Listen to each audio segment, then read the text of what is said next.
প্রিয় শিক্ষার্থীবৃন্দ, আমরা আজ রেফারেন্স ক্লাস নম্বর 8 নিয়ে এসেছি একটি গুরুত্বপূর্ণ reference Sheikh Sadi part B.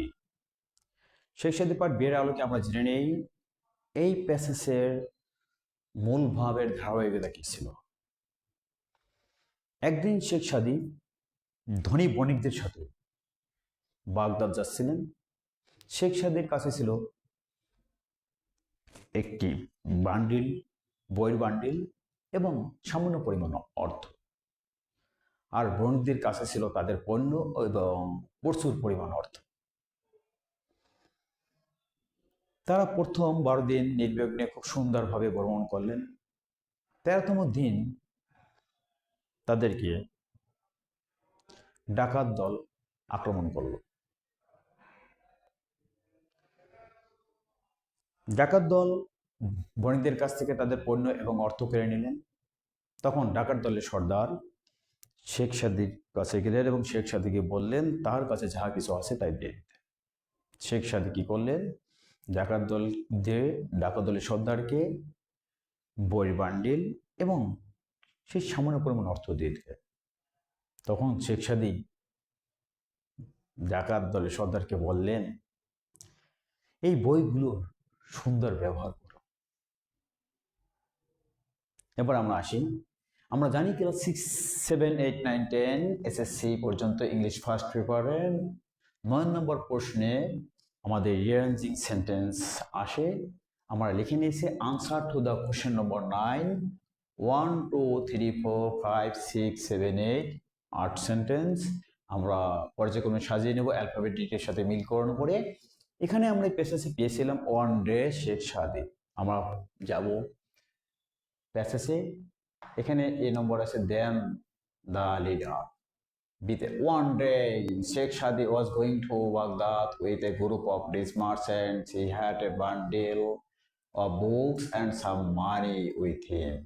তাহলে আমরা প্রথমেই অ্যালফাবেটিক ডির সাথে 1 নম্বর সেন্টেন্সের মিলকরণ করে নিই।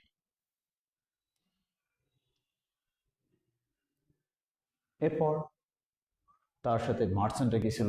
দে travel for 12 days without any travel. না, the merchants had their goods and a lot of money. Sheikh সাদীর সাথে ছিল বই এবং সামান্য মানি, আর মার্চেন্টদের সাথে বণিকদের কাছে ছিল তাদের পণ্য এবং প্রচুর পরিমাণ অর্থ। তাহলে 2 নম্বর সেন্টেন্সের সাথে আমরা মিলকরণ করে নেব ডিকে। এরপর কি করছে তারা প্যাসেজ আলোকে যদি বলি ধারাবাহিক আলোকে, তারা প্রথম 12 দিন নির্বিঘ্নে ভ্রমণ করেছিল। They traveled for 12 days without any trouble. তাহলে আমরা সিকে মিলকরণ করে নেব সেন্টেন্স নম্বর 3 এর সাথে। কিন্তু তারা কি হয়েছিল? 13তম দিনে বিপদে পড়েছিল। আমরা দেখে নেই 13 day. On the 13th day, a gang of robbers attacked them. তার মানে আমরা এফকে মিলকরণ করে নেব সেন্টেন্স নাম্বার 4 এর সাথে। এরপর কি করছে? প্রথমেই তারা বণিকদের কাছ থেকে পণ্য এবং অর্থ ছিনিয়ে নিয়েছে। আমরা এ পাবো না, বি সি ডি নিয়ে নিয়েছি। হ্যান্ডেড দ্য বান্ডেল অন নিয়ে নিয়েছি F G. Sadi then said এইচ the robbers took all the goods and money from the merchants.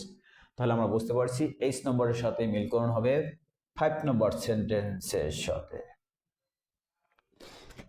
বণিকদের কাছ থেকে অর্থ নেওয়ার পর সর্দার কি করলো? ডাকাত দলের সর্দার গেল সাদির কাছে। Then the leader of the robbers came to সাদি।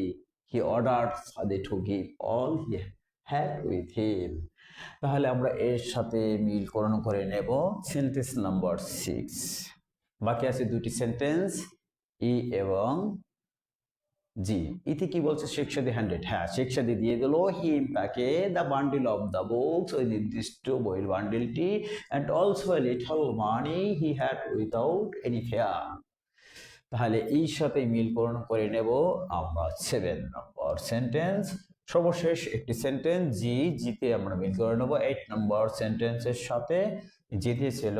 সাদি then said, I hope that you will make a good use of this books. এভাবে আমরা পর্যায়ক্রমে সাজিয়ে এবার আমরা লিখে দেবো পেসেস আকারে। দেখি কি লিখেছি। ওয়ান ডে শেখ সাদি was going to Baghdad with a group of merchants. He had a bundle of